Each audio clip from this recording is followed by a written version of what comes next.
And so it's that we can't control the emotion of the mind, but what we can do is we can direct it, just like a river. So you gotta imagine, like, if people are watching this, like, Armin, how do I control my mind or my...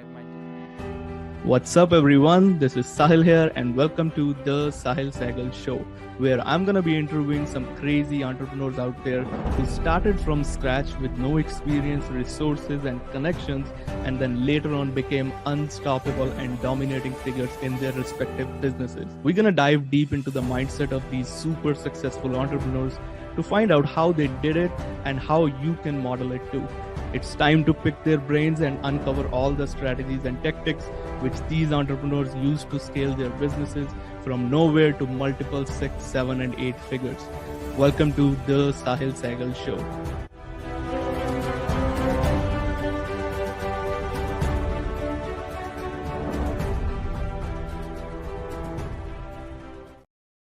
What's up, everyone? Welcome to the Sehgal Show, where we interview some unstoppable entrepreneurs who are dominating figures in their businesses. Sahil here, back again with an awesome, insane guest this time.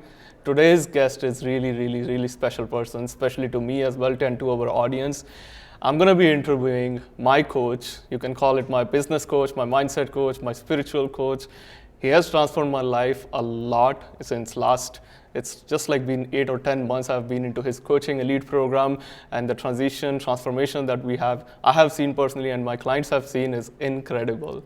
Without taking any further ado, let's welcome Armin Shafee to our show today. What's up, Armin? Welcome to the show. Thank you so much for coming on. Honored to be here, and I appreciate you having me. It's a pleasure, man, to be interviewing you today. It's an opportunity. Finally. Our today's show is a little bit different. We are doing in-person event, and we are here in Mexico doing this interview show, and it's going to be the mind-blowing. Stay till the end. He's going to drop some insane gold nuggets, not even gold nuggets, diamond nuggets, and learn something from his wisdom. He has helped so many coaches out there turning into millionaires, 6 figures into the businesses, and even multiple tens of thousands of case studies that he has already produced. Myself feeling proud to be one of his case study. And man, that transformation that you have brought to other people's life is incredible. First of all, kudos to you for doing this. I appreciate your kind words, man. It's really just helping people bring out of them what's already there. So kudos to you guys. Thank you.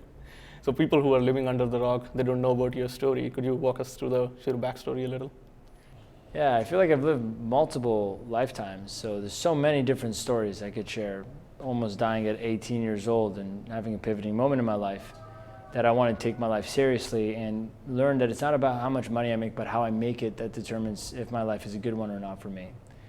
I could talk about how I started as a life coach at 20 years old, and with all odds against me, and I saw one seminar with Tony Robbins, I thought, I want to be this guy.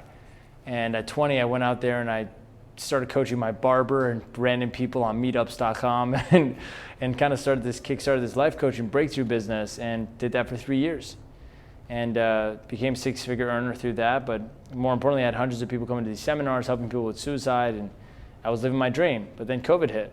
And so I could tell a whole nother story on how I started from scratch, lost everything I built in the events business, and started from scratch and thought, how can I help other people just like me who have a willingness and a drive to want to help other people as coaching, but help them build businesses? Because a lot of us are great cooks in the kitchen, but we're not great restaurant owners. And so because we know how to help people, we don't know how to build a business around helping people. And so that story would be how we made I to Get Coaching today, and how we're helping hundreds of different people around the world start their online business so they can start creating an offer and selling, their ability to help somebody in a certain thing they're good at.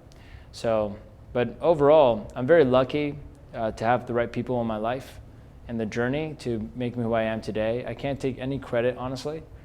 It's a humbling thing, the longer you stay in the game, Sahil, that you realize none of it really is you. By the end of your life, you'll look back and think, well, if all these things didn't happen to me, then I would have never had the things and done the things I did in my life. And so in a way, I'm starting to realize that. So the President of Think and Grow Rich being like a father to me and a mentor to me is one of the reasons why I even endured the journey of entrepreneurship and being able to survive it. Having the friends I did and the team I had, the ones who came and found me and said, I want to work with you and for you, and those people are the reasons I'm here today. And having a great mom and a brother that have always been encouraging and supporting to me, and and losing my father at 22 years old, and that being a moment in my life as well, where my drive for my love for him and realizing, all the things that we did wrong in the family, all that psychology I learned, bringing it into the business of coaching and helping people with it. Overall, I'm just another guy like you and everyone else. Difference is, I decided that everything that happened to me in my life is a reason to build something out of it, not to feel like I have had been wronged to, or that whatever's happened in my life was a bad thing that happened. And so the story is very similar to many, but I'm here now and I'm grateful, and I'm hoping I could answer questions in a way that can help people open up their minds and their hearts to the answers they're looking for. That's a crazy journey, man. You got through all those things, and still at this age, what you're doing, man, to the transforming people's life and doing all that stuff, helping them make capable enough to change other people's lives. That's crazy. When did you got this epiphany or aha moment that you really can impact or transform someone's life? There's a story of, I remember going to work with my dad once. I was 14 years old. I went to work with my dad, and at the time, I was just a disturber kid, like a class clown type person. They would say I had ADHD, or I didn't focus, or maybe I wasn't that smart. And I remember at that time, I was just trying to figure out how to be closer to my dad, because I didn't really feel close to him at 14, and make some money. And so I asked him, he had a renovations business. So I asked him one day, let me come to work with you, and we went to work. And I remember working for 6-7 hours straight, doing all this hard labor with him. And the whole time I was thinking, man, I can't believe he does this every day. Like, this is really tiring stuff. And at the end of the 7-8 hours we spent together in this basement, in this downtown basement in downtown Toronto, small, tiny basement, the owner comes in, and he was so unhappy with the color of the tiles of the kitchen that my dad put up. And I remember him just really being angry with him, my dad folding and, being like, oh, sir, please, and really being belittled. And this owner was like, I can't even pay you for the job if you don't change the tiles. And for him now, it means he makes no money because he has to go, and the cost of all of this, he has to pay for it. And the job was only worth $500. Can you believe that? Just $500.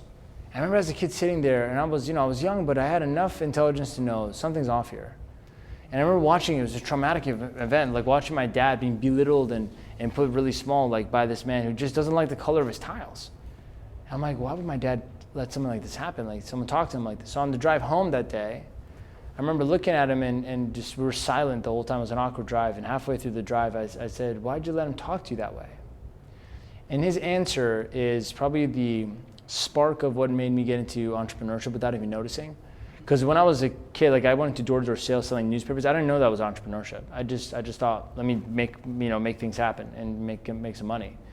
But this was the moment where I think I decided, I want to transform my life, which is the beginning of what led me to wanting to realize I can transform another person's life. I can help them. And I sat there and I thought, and his answer was this. I said, why would you let him speak to you that way? And he said, because I need the money more than he needs me. And you've seen some of my sales training stuff, so my mindset is very much opposite of that now. Maybe that's where it started, just seeing for money people folding and becoming unlike themselves. And so I remember looking at him and saying, Dad, I don't want to be like you when I grow up. And I just said that very innocently. And he said, I know. And I don't want you to be like me. I want you to be better. And I remember just saying that in that ride home that whole day. And I'm like, wow, there has to be a way to make money with your brain, your mind. I want to find that out. And that's what got me into sales. And so when I decided to change my own life, I realized change can happen. And it was later down the road, this is a story I've never shared before. This is before I even went into coaching. I was about 18, 19 years old, and I was doing sales for this company. And I was selling in northern Ontario, northern Canada, very cold place. We were wearing thermal gear because it was so cold outside. We could get frostbite. We were knocking doors in this. And I was making good money. I was making 4 or 5 sales a day, making 4 or 5 grand a month as a salesperson. And I was a pretty lazy salesperson, so I would go out there and beat everybody's numbers between 9 a.m. and 3 p.m. And then I'd go sit down at McDonald's and just work on an online business. I was doing an MLM, some of the Forex stuff. So I remember I would go out there and do all these sales, and I'd just hit 3-4 sales, and most people hit on a couple a day. And I would go sit down at McDonald's, I'd work. As I'm working, I meet this girl, just working there. I don't know if it was a McDonald's or someplace, but she was like a waiter or something like this. So it wasn't a McDonald's. I remember looking at her, I'm like, oh, she's really pretty, like, let me get her number. So I remember as she was coming near me, I said, hey, what's your name and this? And I said, I think you're really cute. I'm just here, in town. I'd love to grab a coffee with you before I leave.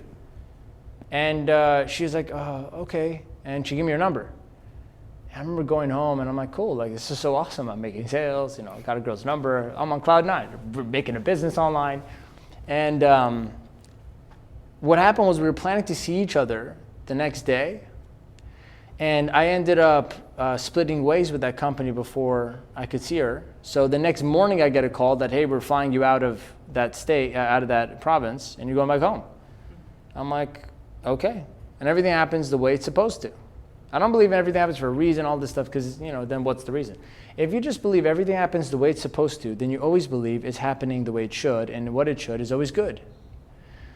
So what I didn't see at that time was, I ended up not being able to see this girl. I'm like, yeah, it's not a big deal. It's just a nonchalant thing for me. I'm like, yeah, okay, I didn't see her, whatever. And I probably won't see her again because I'm flying back 6 hours to the other side of Canada. And I remember going home, and I let her know, I'm like, hey, I'm going home to Toronto today, so if you ever come by here, we can hang out, but I'm so sorry. And she was really upset. And so I get to Toronto, and she calls me.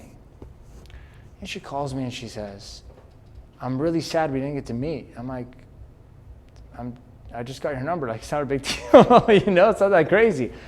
And she goes, no, you don't understand. I was deathly afraid coming when you came near me to get my number. I was filled with fear. I'm like, did I smell? She goes, no, not that. She goes, I was raped when I was 14. I'm like, but how old are you now? She's 24. I'm like, 10 years ago. She goes, yeah, but you don't understand. I was raped in the middle of the woods by a group of men. And I got pregnant. And I had to abort the baby. Now I'm sitting there, I'm hearing this traumatic event. I'm like, bro, I just got your number. Like, why am I hearing this? But see, something in me was always put in there from a young age. I knew I had to help people this way. I didn't know it at the time.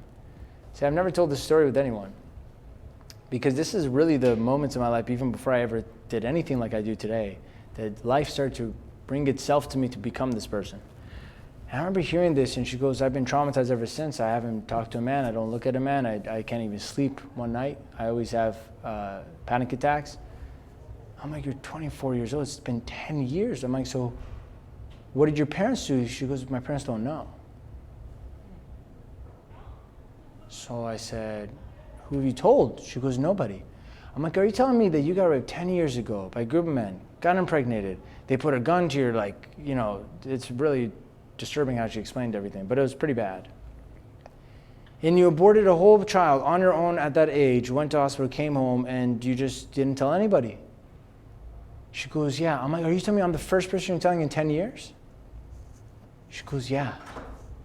I remember sitting there, and I'm thinking, oh my God, what do I do with this? Now, the first thing that went through my mind was, good thing I didn't meet her. This is how luck works in life. Because if I had met her and she had an episode, I could have been in handcuffs going away. Just by accident, misunderstanding, because it looks like I'm doing something. And second thing is, I thought, wow, God was really being gracious with me because I didn't meet her. Second, I'm like, but I randomly met her on the day that I decided to stop working at that time, so I had to meet her. For the next month of my life, I was actually getting on multiple calls with her a week. So for the next 4 weeks, I started to see this girl a couple calls a week. You call it a coaching program. And I was reading this book, Jerry and Esther Hicks, at the time. So I was learning myself how to change my own life because it was at an era of my life where I wanted to turn things around. So I was learning a lot of spiritual things, learning how to meditate, how to manifest, how to visualize things. So I started to just help her. And I was telling her, I'm like, hey, listen, like, I know that thing happened to you, but what you're having is just you're not controlling your imagination. Let's do this. And I would practice with her. I was just helping her out. And we would do this for weeks. And she would call me the most weirdest times. Like, I'm in the middle of a family gathering, and she's calling me, having a panic attack again. So I became like this designated therapist without even choosing. Like, involuntarily, I was helping this patient who was traumatically, done wrong to. And this was the day I realized I can transform lives. Is I helped her about for 3 or 4 weeks doing this, and I got her to a point where she could laugh about what happened. And I just did it by turning we don't have to go deep into psychology, but she was able to talk about it and she was able to sleep. And she met this guy at one point in those 4 weeks, and she was consulting me on like how to go about it. Should I kiss him? Should I not kiss him? Should I trust him? And I'm like, it's okay, take a step at a time. So she was essentially, I was helping her date the guy. And it was so beautiful because I'm like, I didn't ask for this. I was the sales guy who was starting a business. I'm like, I didn't ask to be this. I didn't know who Tony Robbins was even at the time. I'm like, what am I doing? But something in me was like, no, like as humans, we're here to help each other, and I have something that I can give her, and she came to me for a reason, so I'm gonna do something with that. And this is the day that I realized, like, man, I could really do this. It was about 8 months later. 8 months later, I get a message from her out of nowhere. And the message is very long. And I can maybe find that message one day, but the essence of it was this. Hey, Armin, I don't know if you remember me, but we met each other 8 months ago, and I told you about my thing that happened to me, and you spent a lot of time helping me. I just wanted to message you, and I don't want to bother you. I just wanted to message you, say thank you. I want to message you and say thank you because from all the work we did, I ended up dating that guy, and I really like him, and he really likes me. He knows what happened to me too, so he's really gentle with me about it. And we're getting married now, and we have a barn together, and we're raising like a business at a farm, and we're gonna have a life together. And just none of this would be possible. I wouldn't be here if I didn't meet you. I remember sitting there just crying, reading the text, thinking, holy crap. I didn't even know what I did. I just followed my heart and I helped. And I messaged her back, and I told her, I'm like, you have no idea, I have no words for this text. Thank you so much for messaging me. I'm just curious, where do you think you'd be if we never met? And she texted me back, six feet under the ground. And I'm like, thank you so much for sharing this with me. And you know what's crazy? Right around the time she texted me was exactly around the time I'd been inspired to start coaching.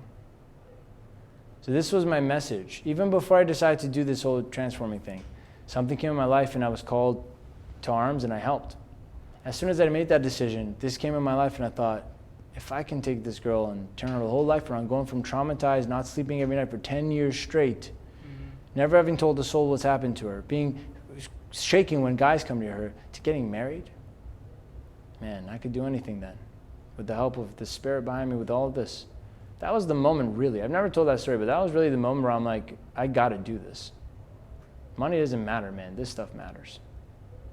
It's so inspiring story, man. Like, you become like healing coach, mindset coach, dating coach all at once at that time without knowing it. Like, you were doing that, healing her, and at the same time fixing her mindset, and then ended up helping her with the dating stuff as well. And then did you get a chance to meet her after that? I did not, because the reason why I never shared that story is because she wanted to remain anonymous. Because the people who did that thing to her, they're part of a specific type of group. And if she ever got out, she'd be in trouble. Yeah. So I didn't get to meet her, and I'm sure one day I will. This life is how it works. And maybe I might even recognize her. Maybe she might not even recognize me. But she was a huge part of the confidence I had and the faith I had in getting into the work of coaching and like helping people. Absolutely. How did this, like, I have heard your stories about you were watching Tony Robbins events, like watching endless YouTube videos, literally you were sleeping on at your couch, you mentioned sometimes, people who don't know the part of that story. How did this turn into, into the business? What is that part of the story when you turned into a life coach? And you were like, what, 19, 20 years? 20 years old. 20 years being a life coach. How does that's an interesting story. I know the audience would be. Well, they called me a life coach. I was really trying to be a results coach because I was very relentless and determined, and I knew how to get people to get stuff done. I wasn't here trying to teach them how to live their life, although I did think I had a philosophy of living that made me happier the most. See, the how did any of us get to where we are is through the things that's supposed to happen. And usually what's supposed to happen that turns us into who we are is pain. Pain is the gateway. At the time when I started, I went and got inspired by Tony. All I thought was, I remember I was sitting in the seminar and I saw 11,000 people in a room, and this was my first time. I flew out to California on my own, shared a bedroom with a stranger, like a hotel, just to save money. And I was a 19-year-old kid. I'm like, I feel empty inside. Like, I know I have talents and skills, but I want to be motivated. I don't feel motivated. I knew something was missing. And I decided to go out, and I took all the savings I had and I bought this ticket, and I went there, and I thought I was going there for some motivation. Like, maybe this guy will teach me a few things I don't know about motivation. And instead, what he did is he opened up the possibilities inside of me for what's possible. And no one in my life had told me I could be something. I remember sitting there and watching him on stage, 10,000 people crying and screaming together, and so much love in the room, and he's up there with his wife, and I'm like, this guy's worth hundreds of millions of dollars. There's 10,000 people in a room. So you got money, you got fame. I'm like, he's happy as hell in his own life. Like, he's driven, he's got his own self-mastered. So he has self-mastery in there. I'm like, he has love next to him. I'm like, this guy's the pinnacle of human potential. And at that time I was like, this is the peak. And I'm like, I don't care if it takes the rest of my life to get to where he's at. I'll be happy knowing I'm just working towards this moment. And it was a moment where I decided I can do what he's doing. And he was, God bless him, he was really the beginning of my belief in doing something in this field. The moment was when he was up there and he was doing what he's doing. I just had a moment where I said, if he can do it, I can do it. And it's crazy because not everyone walks away from things like that. Because 10,000 people walked out there, but not everyone built $1 million business or did all this stuff, or you know what I mean? But you have to really believe if someone could do it, you can do it. And so I remember watching him, he started at 19 with no education, homeless. I'm like, I'm in better odds than him, and I'm almost the same age. I could do it, if he could do it. And I know I could. Something in me just knew I could, so I just made a decision. And really in my life, man, I never had made decisions like this before. This is for the first time I realized what the feeling of a real commitment is. When I made the commitment, I sat there and all my body changed, my biology changed. All my heart opened up, my emotions went, I got chills in my body. I'm like, this is a decision I made. Most people don't even make decisions like that about what to eat tonight. And I made that about my life. I sat there, I'm like, for the rest of my life, I'm gonna do work where I'm gonna help. I'm gonna coach, train, and develop people's minds. And that's what I dedicated to. And so walking out, I thought, I could do this. I don't even care how. I just know I can, and the how will show itself. Within 60 days of that seminar, I had my first free seminar, and I had 50 people in the room.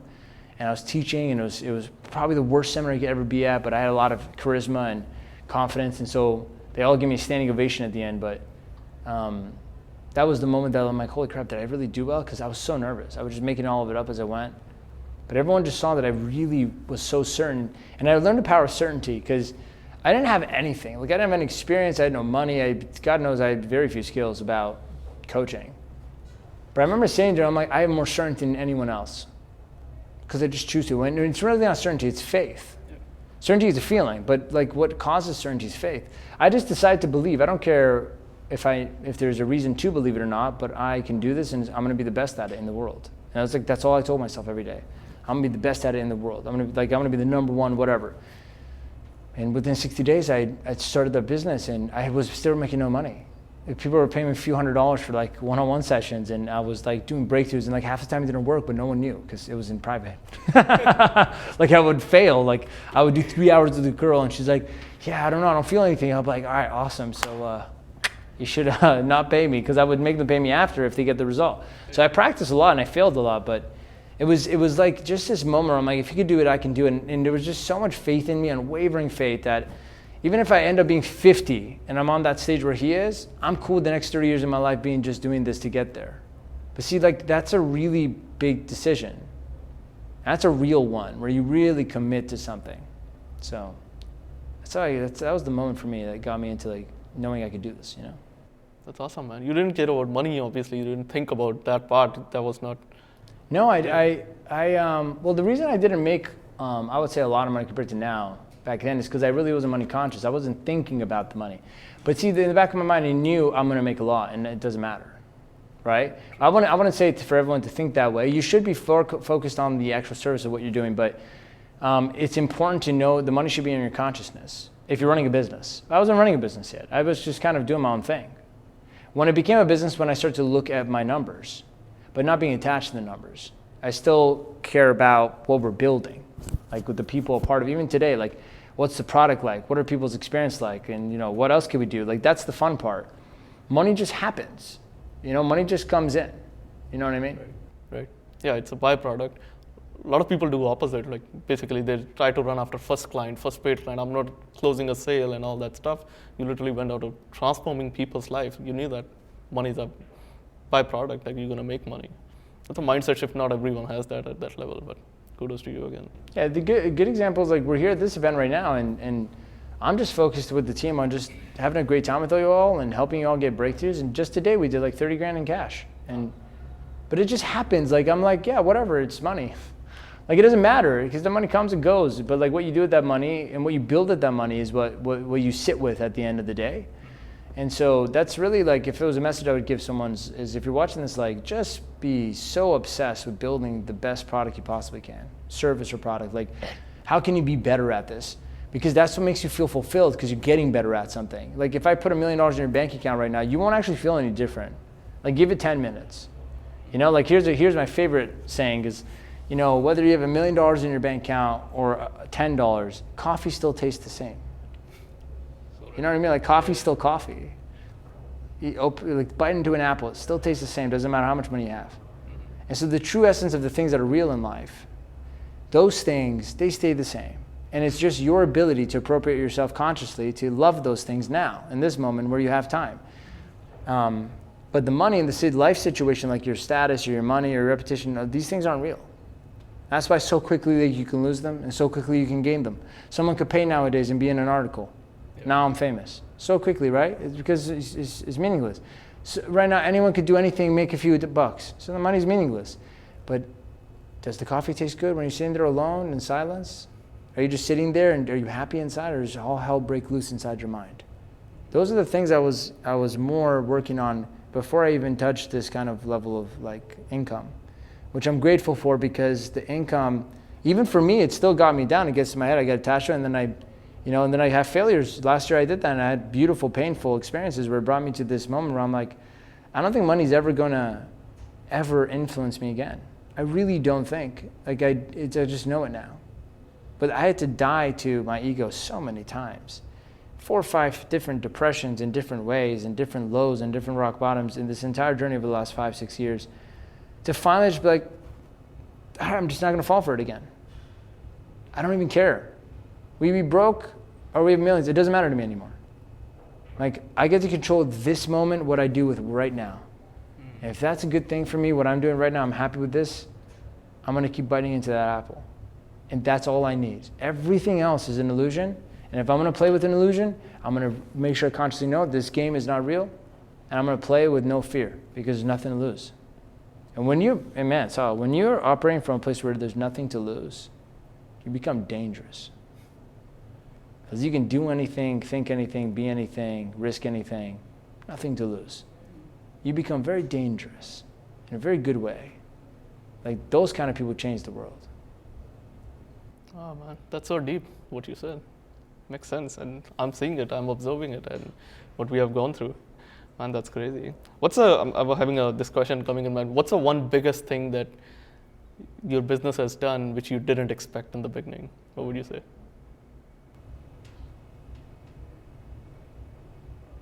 Biggest thing that the business has done, or like that's happened in the business? Maybe it has happened to clients, or maybe overall business, maybe the team.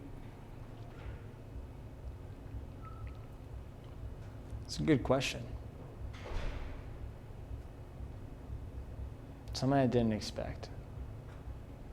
I didn't ever expect to go online, I'll tell you that. I actually thought I was gonna build this whole thing off events. I was stuck in like 1970s with Tony Robbins. I thought life was gonna be just a bunch of events, and like I'll never do this I never thought I'd be like an online marketer. I never thought I'd learn this stuff, but when the Call of Duty rings, like you show up, and that's what people needed, and that's what I need to learn. That's one big thing. I didn't think I'd be running an online business. That's really unexpected for me. Like in the journey of me being an entrepreneur in this, and just as a coach, I didn't think I'd have like this kind of business today. I really didn't. And the second thing is, I'll tell you this, I didn't think, the biggest thing that's happened,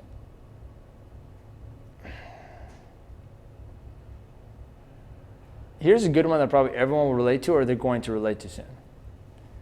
I didn't think I'm gonna lose it all. Not only once, but several times. And when you start, you think, no, once it's working, it's good, you're done.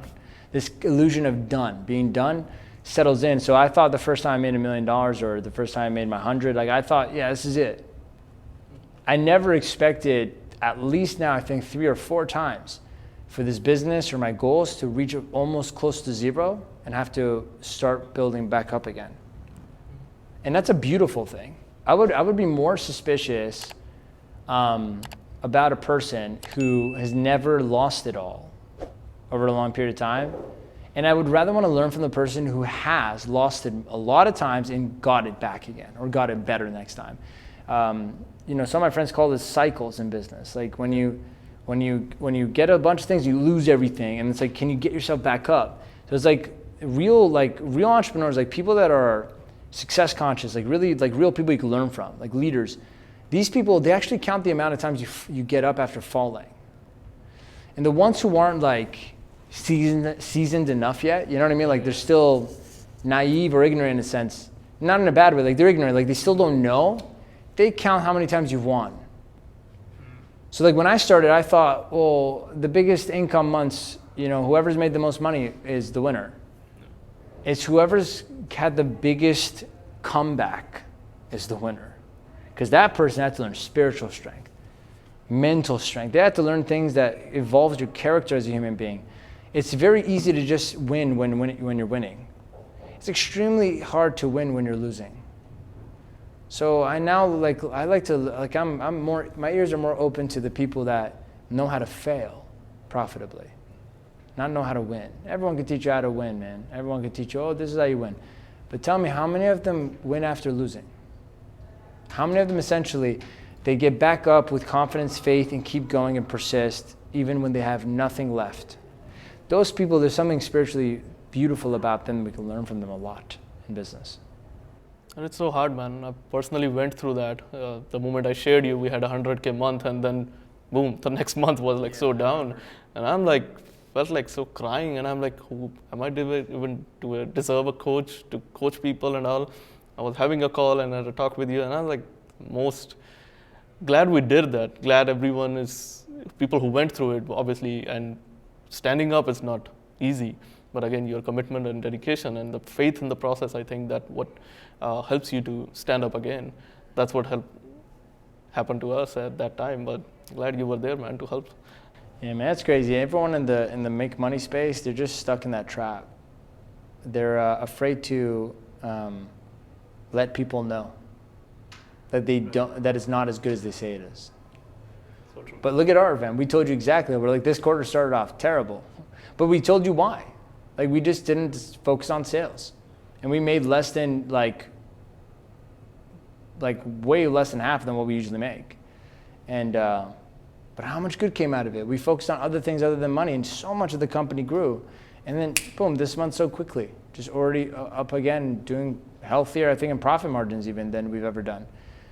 But your ability to live out those months with faith, like that's going to determine how long you stay in business and how big your business grows. Not how big your months could be. I remember we had like months where we hit $600,000-$700,000 in a month. I'm like, oh, I made it, all this shit. And I'm like, it means nothing. It doesn't matter how much money you can make in a month, man. It really doesn't. Like sit down and go, how many months can I lose money and not break? That's hard. That's real entrepreneurship. That's leadership. How many months does it take for you to lose money and not break before you just throw in the towel? I'll tell you my answer. My answer is nothing, no amount of months. No amount of months. I used to say this all the time to my team. Probably not a good team building culture thing, but I look at all of them like, if you all quit today, I would just start again tomorrow and find new people. Like, no, you can't stop me. I would say this to them and they'd be like, what the hell, man? But they got the point. Like, I'm like, it doesn't matter if you all left. If all my clients left, all my team left, I just wake up tomorrow morning, I make a to-do list, and I get started again. Like, it doesn't matter to me, my situation. And so I'm not like this today. Obviously it's not that cutthroat, but it's healthy to be that cutthroat in the beginning because you kind of do need to cut some things. When you've been living in a spider web, you have to learn how to cut off the webs a bit.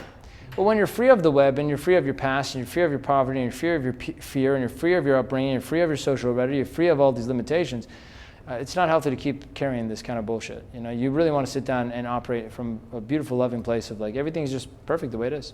So now this is how we are today, and now I am. But if you're watching this and you're thinking like, yeah, but in the beginning I need motivation, then get angry. Get angry about where you're at.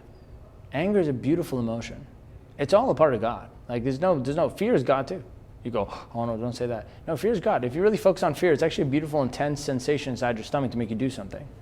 It's not even fear. Like these emotions are just labels we put on them. They're not actually what they are. When they're built in the body, no one was around to label it in an English dictionary calling it fear, and no one could tell you it's bad.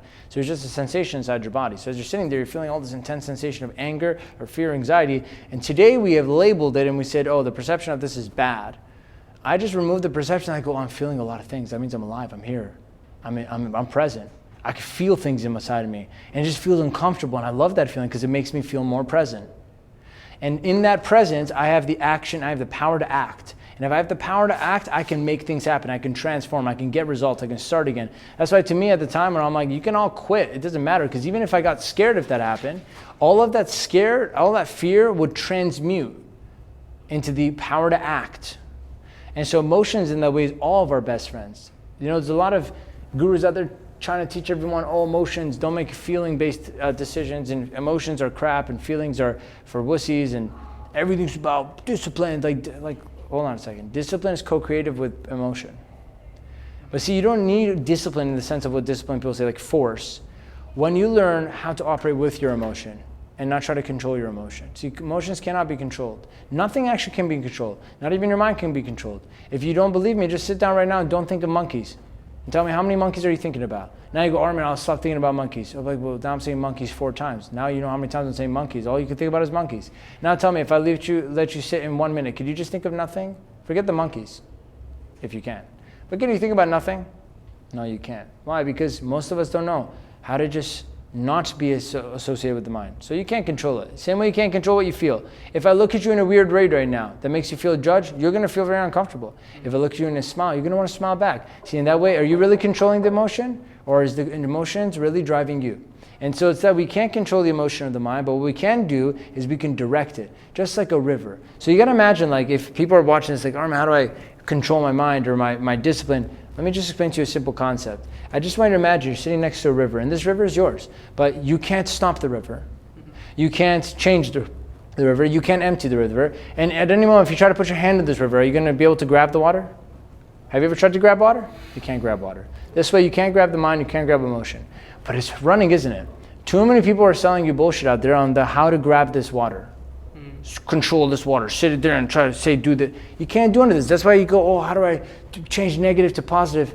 Stop trying to control something that's not controllable. You have to learn how you flow with this thing, how you direct this thing. See, I can maybe put something like in the water and direct which way the water's flowing. Now we're talking about habits we put in place so that our thoughts are only thinking positively towards ourselves. Now we're talking about the emotions, where we can transmute something negative or very intense emotion into some power of action. You go, oh, I feel very afraid. So come with me, fear. Let's do this together. This is a redirection of things. But see, these things, most people, they don't teach us. And so business comes and it hits us back to back to back to back. And we're saying, like, and we're like, this is so hard. You know, we work with hundreds of clients. As you know, you work with clients too. Everyone's always complaining about how hard it is up here, how hard it is in here. Not about how hard it is out there, how hard it is up here, how hard it is in here. These things aren't hard. You're hard. You're making it hard. These things are not hard. These things are very easy. They're the easiest things you could do because they're a part of what you are, they're your existence. If you just learn how to sit with them and allow the thing to happen and just accept the way things are being, then you have the power to do the only thing you can control, which is make a choice. And that's the only power that the humans were given by God, is the power to choose something. You cannot choose anything else. I cannot choose if my heart beats, if my lung breathes. I can't choose what I think. I can't, really. I can make myself think, but then 100 more thoughts will come right after that. So I have a say in kind of a direction of thought, but I cannot decide what thought does on its own. That's why real meditation is not trying to stop thinking. It's the separation of thinking, meaning it's still happening, but it's way over there and I'm over here. And so when you look at it, like, we don't actually control anything in life. I don't control what happens to me. I don't control what the weather's like. I don't control if my body, my organs work or not work. I don't control any of this. The only thing I can control is what I'm choosing to do with it all. So in that way, everyone needs to remember, as a human being, the only power you were given, the only power you need that makes you more superior than all creation in existence is the power to choose. It's like the story of Adam and Eve. Like, they gave him the power of knowledge and evil, knowledge of good and evil, because they wanted to know the difference between one thing and another thing, because they needed free will to choose between the two. And so when you're given the free will, when humanity was given the free will to choose, that created duality. Duality created good and bad, but that's just a perception. If they're both all from the same place, that means they're both good. If all things is good and God is good, then all things are good. But bad things are perceived, good things are real. But all the bad things that are perceived give meaning to the good things that are real, because if you only lived in daylight all day, you would not know what the sun is anymore. Just like a fish doesn't know what water is because it lives in it. So in that way, the only way the fish knows the value of its water is if you take it out and it starts to have trouble breathing through the water. Same way, if I don't bring you darkness, you don't know what light is. If I don't bring you pain, you don't know what pleasure is. If I don't bring you failure, you don't know what success is. If I don't bring you loss, you don't know what love is. And so in that way, like you sit down and you go, wait, so I have the power to choose. I can't choose anything else. And the business is a perfect mirror reflection of this, to practice this. You know, I often like to say, you don't build a business builds you. Because truly it puts you through a training course, an obstacle course of humanness, where you're going to learn more and more about who you are as a person, why you are as a person, how you are as a person. And the only thing you have control that you should always be practicing consciously is, what am I choosing to do with this? So, but first you need to accept how things are, because that's called spiritual wisdom. I can't change how the world is, how the universe is, how my lungs work, how anything is. All these things are the way it's supposed to be. That's the first realization a spiritual person must know in business. If you want to become somewhat of a spiritual CEO, which is what I've planned to be when I was a kid, now I'm sitting here, I'm like, okay, first, Armin, you have to accept everything. So if everything is the way it is, this is the income, this is the people, this is the market, this is my business, this is what I'm feeling in my body, this is the pain I have in my left foot, this is what's happening, and this is it, all it is. I can't change right now. See, right now we're sitting. You can't stand up, can you? You can't be standing in this moment while you're sitting. You say, Armin, I have to stand up to stand up. I know, but right now as you're sitting, you can't stand? No. So that means if you imagine you're sitting there you go, I wish I was standing. You would say this is pretty crazy, wouldn't it? It's an insane thought. If you're sitting there and go, I wish I was standing.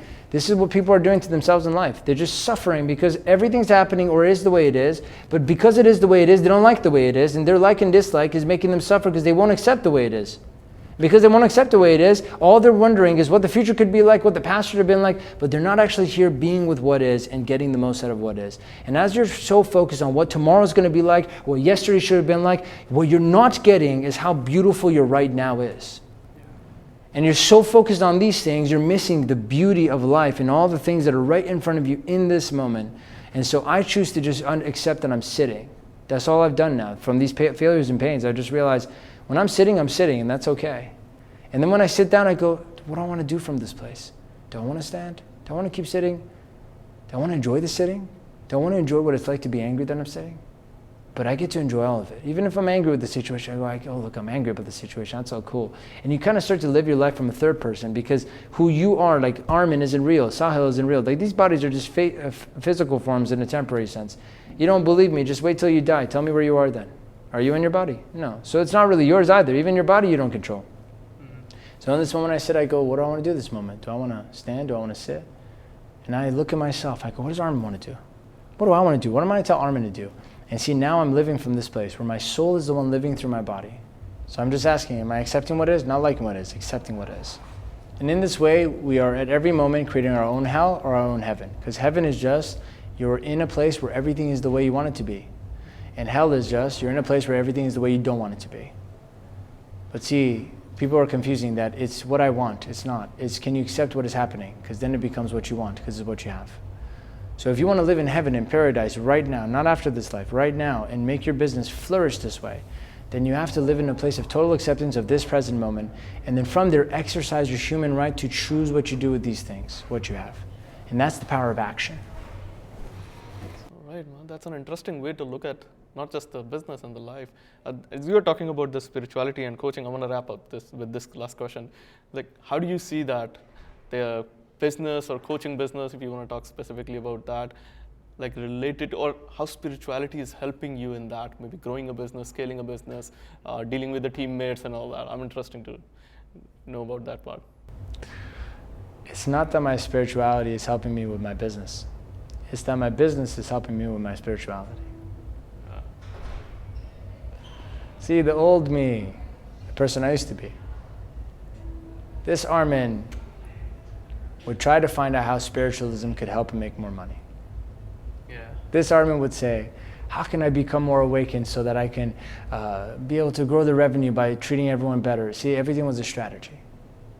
Until I died to all of this, died to the idea of needing to hit these goals, needing to be a certain person, being this person, doing these things, everything's a strategy.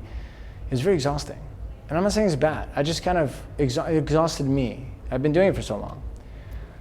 Then I just let go all of it, and I just started to dive deeper within myself just for the sake of doing it, not because of what it gets me. And that's when the real spiritualism started to work on me. Because I realized, see, when a person like reads the Bhagavad Gita or the Bible or the Quran or the Buddhist, the scriptures, if they read any scriptures, the Torah, most of the time humans are reading these things, or even a marketing book or a business book, anything, right? A leadership book. Most of the time people are reading these things and they're reading with a personal agenda. How can I find the answer to what I need? Or what can I learn here that can help me with my goal?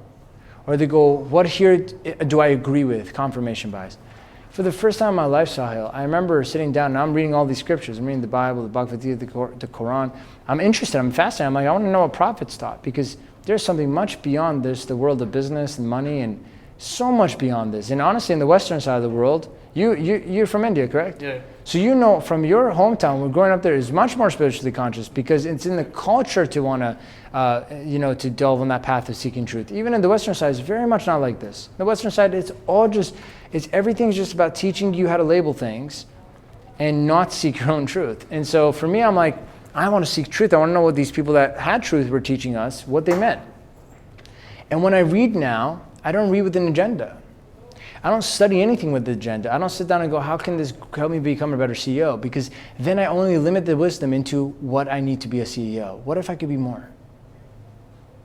What if I could be greater than a CEO? What if I could be more than an entrepreneur? And so when I read these scriptures now and I study and I sit in meditation and stillness and I sit with my team and I read even business stuff, I read books. And now I just read just for the sake of the reading. I read with no agenda. And that way I let God work through me and show me what He needs to show me. I allow the universe to show me what it needs to show me. In this way, my mind is absolutely open, no limitations. And I don't only learn what I think I want to know, which is usually an illusion because I think I'm right about what I think I know. And I start to constantly recreate myself in my mind and my heart over and over and over by being exposed to the ideas of things I never even thought about. So it's not that my spiritualism is helping the business, even though it is.